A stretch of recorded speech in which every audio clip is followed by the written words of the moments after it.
سورۃ المؤمنون آیت نمبر 114۔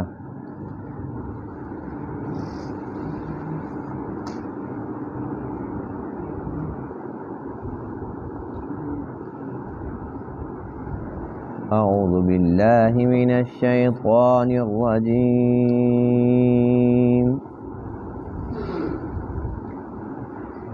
بسم اللہ الرحمن الرحیم۔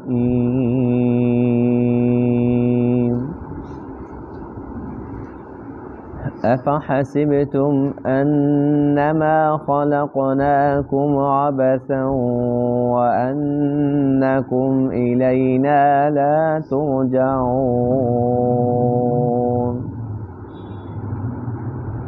فتعالى الله الملك الحق لا إله إلا هو رب العرش الكريم،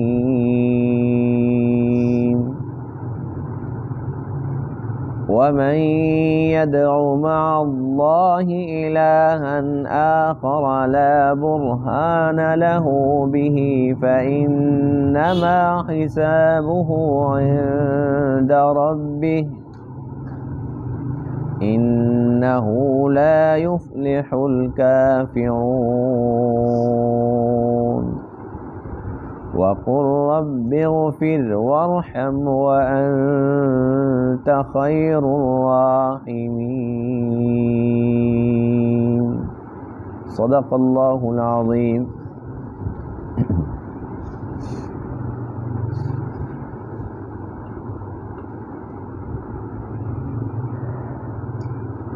آج کے درس میں نے آیت کریمہ میں ایک تو اللہ تعالیٰ کی وحدانیت کا تذکرہ ہے، دوسرا ان آیت کریمہ کے اندر انسان کو جھنجھوڑا گیا ہے کہ اس غلط فہمی کے اندر انسان مبتلا نہ رہے کہ اللہ تعالیٰ نے اس کو بیکار اور بے مقصد پیدا فرمایا کہ بس یہ دنیا کے اندر آیا اور جانوروں کی طرح یہ کھائے پیے اور بچے پیدا کرے اور اس کے بعد پھر مر جائے۔ یہ انسان ہے، اشرف المخلوقات ہے، اور یہ مکلف ہے، اللہ تعالیٰ کے احکام کا پابند ہے۔ تو اللہ فرماتے ہیں کہ اس غلط فہمی کے اندر بھی انسان مبتلا نہ رہے کہ اس نے پھر ہمارے پاس نہیں آنا، اس نے پھر اللہ کے پاس ہی جانا ہے۔ اور اس سورہ مبارکہ کی پہلی آیت یہ قد افلح سے یہ شروع ہوئی نا، سورہ مؤمنون، قد افلح المؤمنون، اس میں اللہ فرماتے ہیں کہ تحقیق ایمان والے فلاح پا گئے، کامیاب ہو گئے۔ تو آج کے درس کے اندر یہ چونکہ آج آخری درس ہے سورہ مؤمنون کا، اور عموماً ایسا ہوتا ہے کہ جو آخری درس ہوتا ہے وہ تمام کے تمام سورہ مبارکہ کا خلاصہ ہوتا ہے۔ تو آج کے درس میں ایک لفظ ہے اِنَّهُ لَا يُفْلِحُ الْكَافِرُونَ، یعنی کہ سورہ مؤمنون کی پہلی آیت میں اللہ فرماتے ہیں کہ جو ایمان والے ہیں وہ فلاح پا گئے، وہ کامیاب ہو گئے، اور اس کی آخری سے پہلی آیت جس میں اللہ فرماتے ہیں اِنَّهُ لَا يُفْلِحُ الْكَافِرُونَ کہ جو کافر ہیں وہ فلاح نہیں پاتے، وہ کامیاب نہیں ہوتے، وہ ناکام ہیں۔ درمیان کے اندر کتنے مسائل آئے، لیکن ابتدا اور انتہا کے اندر بات سمجھ آ گئی کہ جو ایمان والے ہیں وہ کامیاب ہیں، جو کافر ہیں وہ ناکام ہیں۔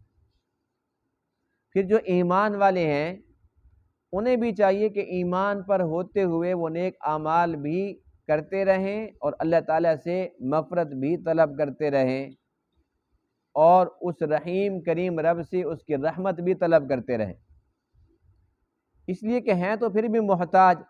جب تک اللہ تعالیٰ کا رحم شامل حال نہ ہو تو بے شک انسان مومن ہی کیوں نہ ہو، لیکن مومن ہونے کے باوجود بھی اپنے مقام تک جو اللہ تعالیٰ نے اس کے لیے مقرر فرمایا، جنت کے محلات، وہاں تک نہیں پہنچ سکتا۔ تو اس لیے ہر انسان کو وہ مومن بھی ہے تو اللہ تعالیٰ کا فضل، اس کا کرم اور اس کی رحمت مانگنی چاہیے۔ افحسبتم، کیا تم نے خیال کر لیا، تم نے یہ گمان کر لیا انما خلقناکم عبثا کہ بے شک ہم نے تمہیں پیدا کیا عبث بیکار، تم نے یہ خیال کر لیا، وانکم الینا لا ترجعون اور تم نے یہ خیال کر لیا کہ بے شک تم ہماری طرف نہیں لوٹائے جاؤ گے۔ یعنی دونوں باتوں کا جواب یہی ہے کہ نہیں، اللہ تعالیٰ نے انسان کو بیکار بھی نہیں بنایا اور ہر ایک انسان نے اللہ کے پاس لوٹ کر بھی جانا ہے۔ فتعال اللہ، بس اللہ تعالیٰ بلند ہے، الملک الحق، جو سچا بادشاہ ہے، لا الہ الا ہو، اس کے علاوہ اور کوئی الہ نہیں، رب العرش الکریم، وہ عرش کریم کا رب ہے، ومن يدعو مع اللہ الہا آخر، اور جو کوئی پکارتا ہے اللہ کے ساتھ دوسرے الہ کو، لا برہان لہ بہ، کہ اس کے پاس اس پر کوئی دلیل نہیں ہے، فإنما حسابہ عند ربہ، بس بے شک اس کا حساب اس کے رب کے پاس ہے۔ اللہ خود اس سے پوچھے گا کہ تو نے یہ حرکت کی تو کیوں کی۔ انہ لا یفلح الکافرون، بے شک جو کافر ہیں وہ فلاح نہیں پاتے، وہ کامیاب نہیں ہوتے۔ وقل، اور آپ کہہ دیجئے، رب اغفر، اے میرے رب میری مغفرت فرما، وارحم، اور تو رحم فرما، وانت خیر الراحمین، اور تو بہترین رحم کرنے والا ہے۔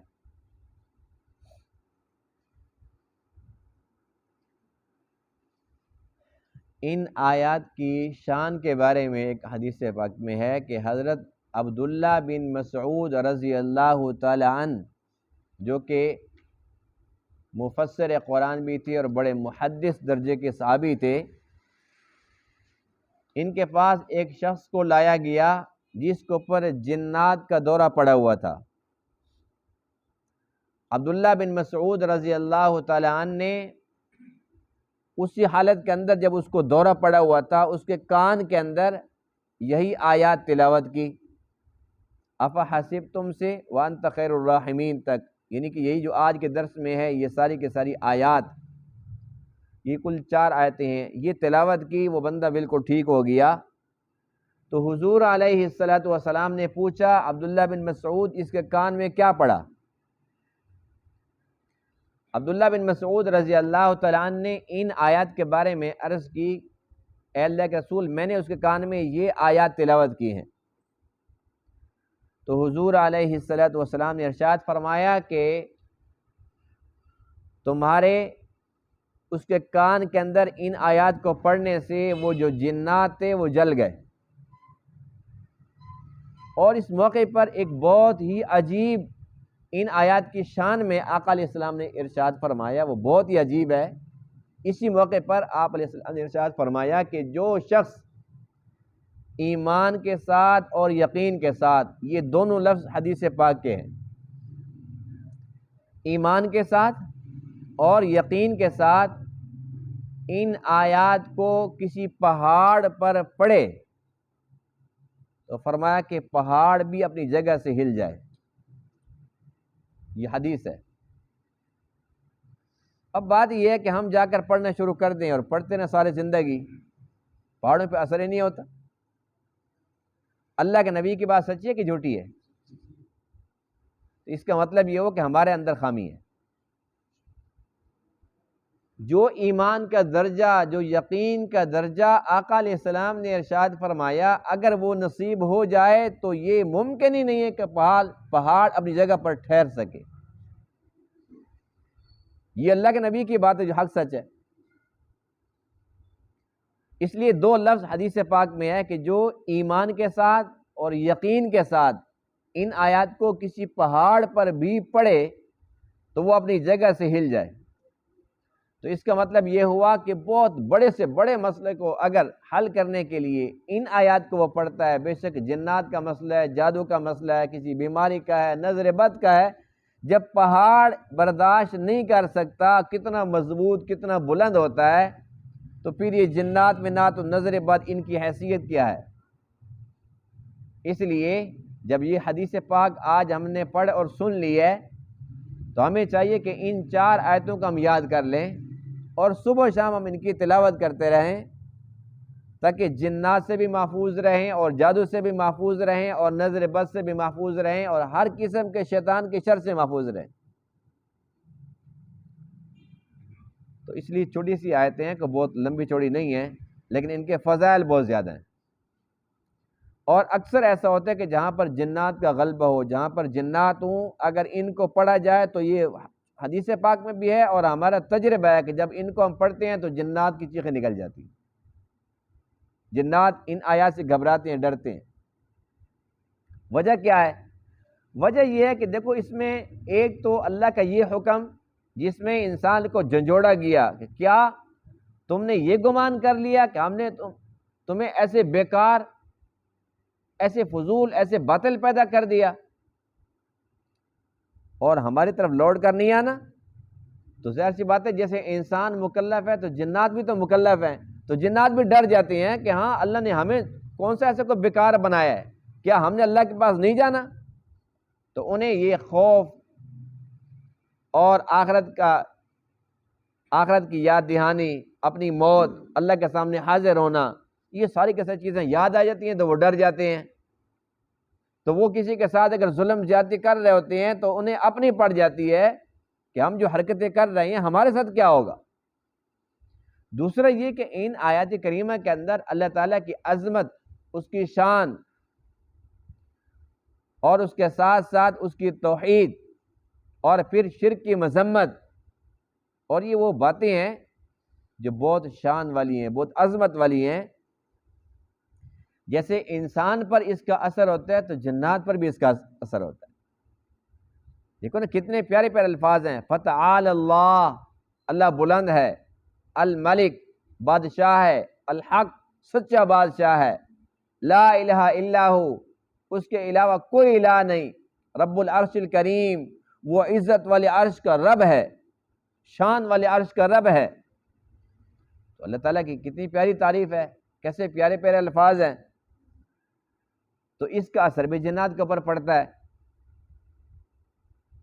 بہرحال ان آیت کریمہ کے اندر اللہ تعالیٰ نے انسان کو جھنجھوڑا ہے، اے انسان ہم نے تجھے بیکار، بے مقصد اور باطل پیدا نہیں کیا، تیرے پیدا کرنے کا کوئی مقصد ہے، اور وہ مقصد یہی ہے کہ تو اللہ کی بندگی کرے۔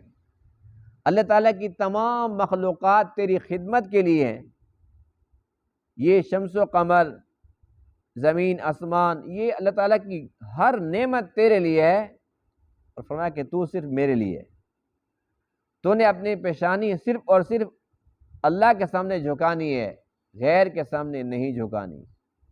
اللہ کی بندگی کرنی ہے، اللہ کے غیر کی بندگی نہیں کرنی۔ اللہ سے مدد مانگنی ہے، اللہ کے غیر سے مدد نہیں مانگنی۔ یوں تو اللہ تعالیٰ نے کسی بھی چیز کو بے مقصد اور بیکار پیدا نہیں فرمایا۔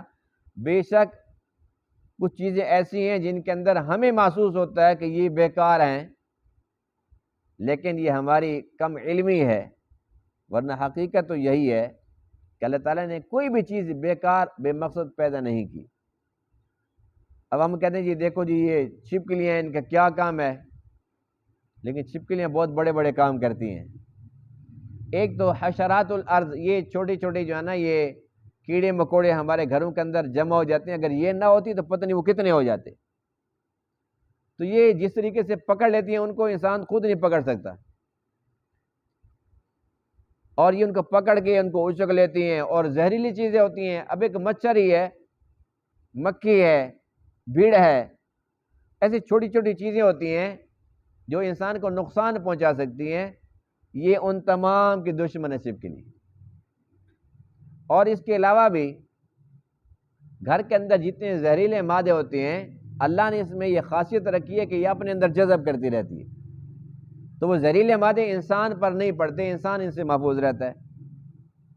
اسی طریقے سے سانپ اور بچھو ہیں کہ بڑے زہریلے ہیں تو انسان کے دشمن ہیں، انسان کو ڈس لیتے ہیں، لیکن زمین پر بے شمار ایسے زہریلے مادے ہیں کہ اگر اللہ تعالیٰ اس مخلوق کو پیدا نہ کرتا تو وہ براہ راست انسان کے اوپر پڑتے اور وہ زہریلے مادے انسان برداشت نہ کر سکتا، اب تو انسان کو یہ تھوڑی کہ ہر انسان کو سانپ ڈستا ہے، ہر انسان کو بچھو ڈستا ہے، کسی کسی کو ڈس لیتا ہے نا، لیکن وہ جو ایک فضا کے اندر ہوتے، ہوا کے اندر ہوتے، تو اب ہوا کے اندر جب زہریلے مادے ہوتے تو کوئی انسان محفوظ نہیں رہتا، یوں سمجھو کہ ہر انسان کو سانپ ڈس رہا ہوتا۔ تو اللہ تعالیٰ کے احسان عظیم ہے۔ اب یہ مکھی ہے، یہ وبائی امراض کی دشمن ہے، اگر مکھی نہ ہو تو وبائی امراض پھوٹ پڑے، ایک بیمار ہے تو دوسرا بیمار ہو جائے تو تیسرا بیمار ہو جائے، لیکن اللہ تعالیٰ کے احسان عظیم ہے کہ اس نے مکھی کو پیدا کیا، اس کے اندر یہ خوبی رکھی ہے، یہ خاصیت رکھی ہے کہ جو وبائی امراض پھیلانے والے جراثیم ہیں یہ ان کو ختم کر دیتی۔ تو اللہ تعالیٰ نے جب ان کیڑے مکوڑوں کو بھی ایک مقصد کے لیے پیدا فرمایا تو انسان تو پھر اشرف المخلوق ہے۔ تو اللہ فرماتے ہیں کہ اے انسان تو نے کیا گمان کر لیا ہے، کیا خیال کر لیا کہ ہم نے تجھے عبث ایسے بیکار پیدا کیا، اور تیرا کیا خیال ہے کہ تو پھر ہمارے پاس لوٹ کر نہیں آئے گا؟ نہیں، بلکہ تجھے بیکار بھی پیدا نہیں کیا اور تو نے ہمارے پاس پھر لوٹ کر بھی آنا۔ اللہ تعالیٰ نے انسان کو مکلف بنایا، یعنی جو بھی عاقل بالغ ہے وہ اللہ تعالیٰ کے احکام کا پابند ہے، مکلف ہے۔ یہ مکلف ہونا یہ ایک بہت بڑا اعزاز ہے انسان کے لیے۔ اللہ تعالیٰ نے انسان کو پیدا کیا تو فرمایا کہ انی جاعل فی الارض خلیفہ، فرشتوں سے فرمایا کہ جب انسان کو پیدا کرنے کا ارادہ فرمایا، اے فرشتوں میں زمین میں اپنا نائب، اپنا خلیفہ پیدا کرنے والا ہوں۔ کتنا بڑا شرف ہے ہمارے لیے، ایک انسان کو اللہ کیا فرماتے ہیں کہ یہ میرا خلیفہ ہے۔ سبحان اللہ، اللہ تعالیٰ کو بندے سے کتنا پیار ہے۔ حقیقت یہ ہے کہ ہم سوچ بھی نہیں سکتے کہ اس رب کو اتنا پیار ہے بندوں سے، فرمایا کہ یہ میرے نائب ہے، میرے خلیفے ہیں۔ تو کوئی بھی انسان جو عاقل بالغ ہے وہ اپنی مرضی کے ساتھ اپنی زندگی بسر نہیں کر سکتا۔ اللہ تعالیٰ نے اس کے اوپر کچھ پابندیاں لگائی ہیں کہ تو نے یہ کام کرنا ہے، یہ نہیں کرنا، یہ کھانا ہے، یہ نہیں کھانا، یہ پینا ہے، یہ نہیں پینا، یہ دیکھنا ہے، یہ نہیں دیکھنا، یہ سن سکتا ہے، یہ نہیں سن سکتا، ہر چیز پر پابندی لگا دی ہے کہ تیری زبان، اس کے اندر ہم نے بولنے کی طاقت دی ہے تو وہ صرف حق بولے، صرف سچ بولے، جھوٹ نہیں بولنا۔ کان کے اندر سننے کی طاقت دی ہے تو اس کے اندر یہ سننا ہے، اچھی باتیں سننی ہے، اللہ تعالیٰ کا کلام سننا ہے، غلط باتیں نہیں سننی۔ آنکھ کے اندر دیکھنے کی طاقت اللہ تعالیٰ نے رکھی ہے تو اس میں پابندی لگا دی ہے، اچھی چیزیں دیکھنی ہے، بری چیزیں نہیں دیکھنی۔ اور اس کے اندر بھی انسان کا اپنا فائدہ ہے، کیونکہ اللہ نے اس کی فطرت کے اندر یہ خوبیاں رکھ دی ہیں۔ اب مثال کے طور پر شیر کیا کھاتا ہے؟ جی، گوشت کھاتا ہے۔ اب وہ جو گوشت کھاتا ہے اللہ تعالیٰ نے اس کی فطرت میں رکھا ہے کہ اس نے گوشت کھانا ہے۔ کبھی شیر نے کہا کہ جی مجھے آج روٹی چاہیے، آج مجھے ڈبل روٹی چاہیے، کہتے ہیں مجھے تو گوشت ہی چاہیے، اور اس کی کوئی چھٹی نہیں ہے۔ ہمارے انسانوں کی چھٹی نہیں، آج منگل ہے جی گوشت کی چھٹی ہے، جی آج بدھ ہے گوشت نہیں ملے گا چھٹی ہے۔ وہ کہتے ہیں مجھے نہیں پتا منگل کیا ہے بدھ کیا ہے، تازہ گوشت چاہیے مجھے، تازہ گوشت، اور وہ باسی بھی نہیں کھاتا۔ انسان تو کہتے ہیں فریج میں رکھ دو ہفتے بعد بھی کھا لوں گا، وہ کہتے ہیں تازہ چاہیے، ابھی بھی چاہیے۔ اللہ کھلا رہا نہیں کھلا رہا؟ اس کی فطرت میں اللہ نے رکھا کہ گوشت کھانا ہے۔ اب یہ دیکھیے کہ جس طریقے سے ایک شیر کو گوشت کھانا تھا اور وہ گوشت چھوڑ دے اور وہ گھاس کھانا شروع کر دے،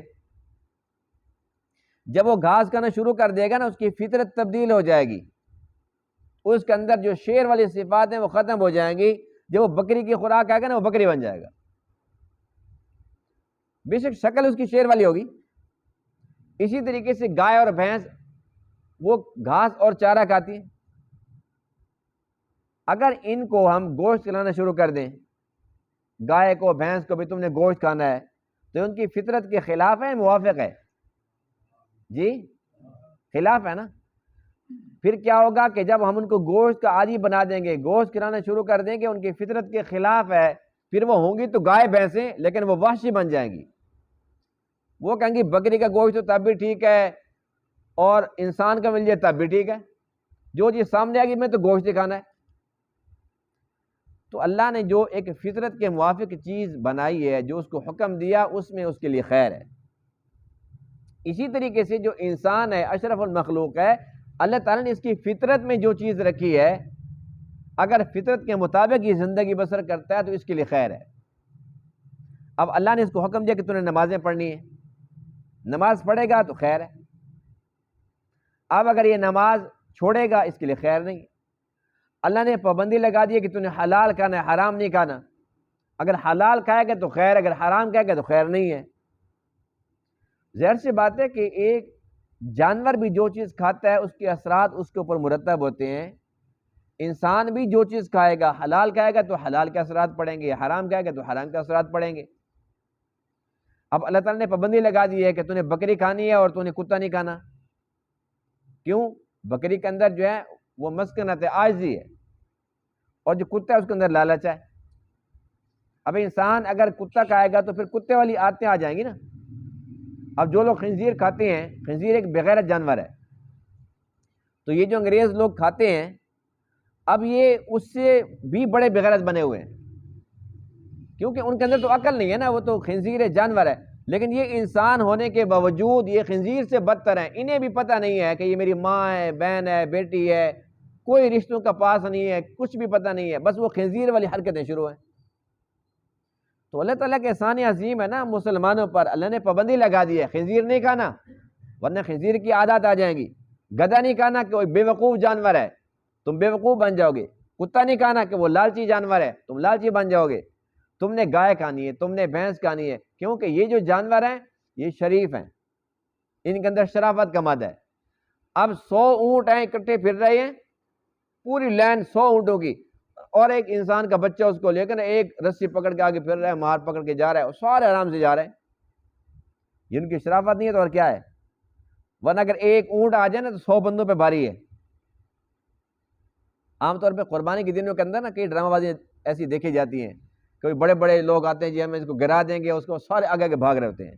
یعنی ایک گائے بھینس، ایک بیل اگر آ جائے، اگر ایک اونٹ اپنی اوقات دکھا دے نا تو پھر پتہ چل جائے گا کہ انسان کے اندر کتنی طاقت، کتنی پاور ہے۔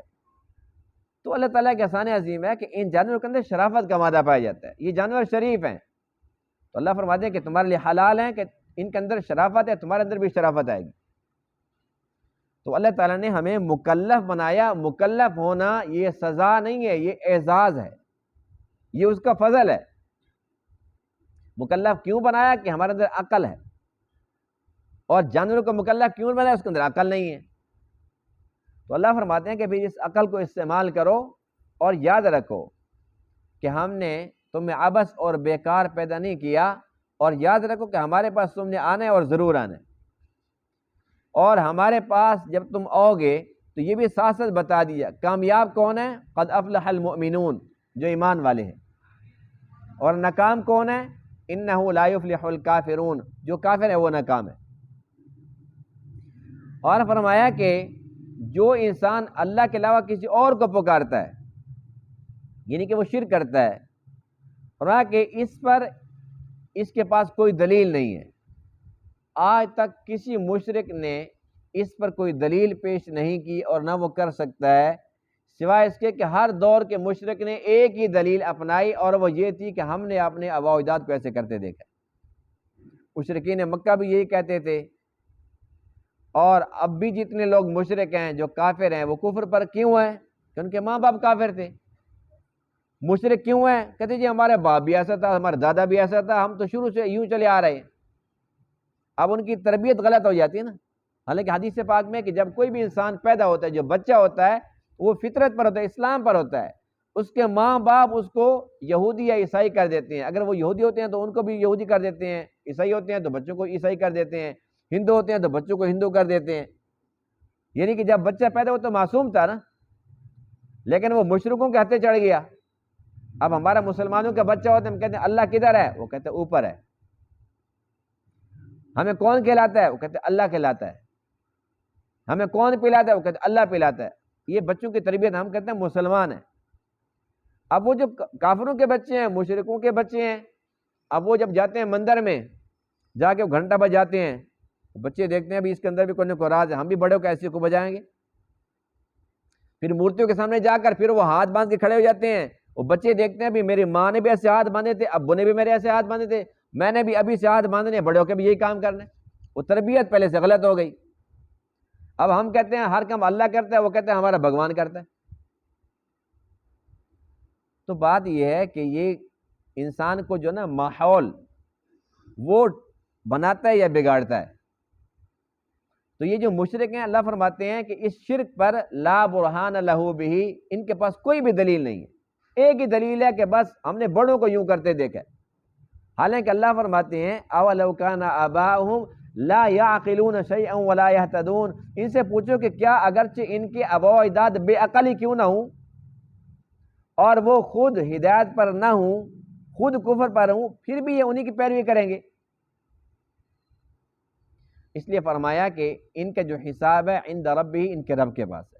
جب اللہ کے پاس جائیں گے نا، اب یہاں پر جو چکر بازیاں کر رہے ہیں، جی میرے تو باپ نے ایسا کیا تھا، میرے دادے نے ایسا کیا تھا، اللہ فرماتے ہیں ہمارے پاس آؤ گے، پھر ہم پوچھیں گے کہ ہاں بتاؤ میرے نبی کی بات اعلیٰ تھی یا تیرے باپ کی بات اعلیٰ تھی؟ میری بات بڑی تھی یا تیرے باپ کی بات بڑی تھی؟ میں خالق تھا یا تیرے ماں باپ تیرے خالق اور مالک تھے؟ توحید پر کوئی سمجھوتا نہیں ہے۔ اللہ تعالیٰ کسی بھی گناہ گار کے گناہ کو معاف کر دے گا، لیکن جس کے اندر شرک ہے اللہ تعالیٰ اس کو کسی صورت معاف نہیں فرمائے گا۔ یہ اس کا اٹل فیصلہ ہے، قطعی فیصلہ ہے۔ ہم اللہ تعالیٰ کا شکر ادا کرتے ہیں الحمدللہ کہ ہم مسلمان ہیں، سب کہتے ہیں الحمدللہ۔ پھر ہماری بھی ذمہ داری یہ ہے کہ ہم اللہ تعالیٰ کا اس نعمت پر شکر ادا کریں، اور شکر کا بہترین طریقہ اللہ تعالیٰ کی بندگی کرنا ہے۔ ایک تو ہوتا ہے نا زبان سے یا اللہ تعالیٰ شکر ہے الحمدللہ، یہ کم سے کم درجہ ہے، اور بڑا درجہ اور بہترین درجہ یہ ہے کہ انسان اللہ تعالیٰ کی بندگی میں اپنی زندگی لگا دے اور بندگی کر کے ثابت کرے کہ اللہ تو نے اتنے احسانات کیے، اتنے انعامات سے نوازا، حق تو ادا نہیں ہو سکتا لیکن کوشش کر رہا ہوں تیرے سامنے جھک کر تجھے راضی کرنے کی۔ انسان کوشش کرے گا، اللہ تعالیٰ توفیق بھی دیتا ہے، قبول بھی فرماتا ہے۔ اللہ تعالیٰ تمام باتوں کو سمجھنے عمل کرنے کی توفیق عطا فرمائے۔ وآخر دعوانا الحمدللہ رب العالمین۔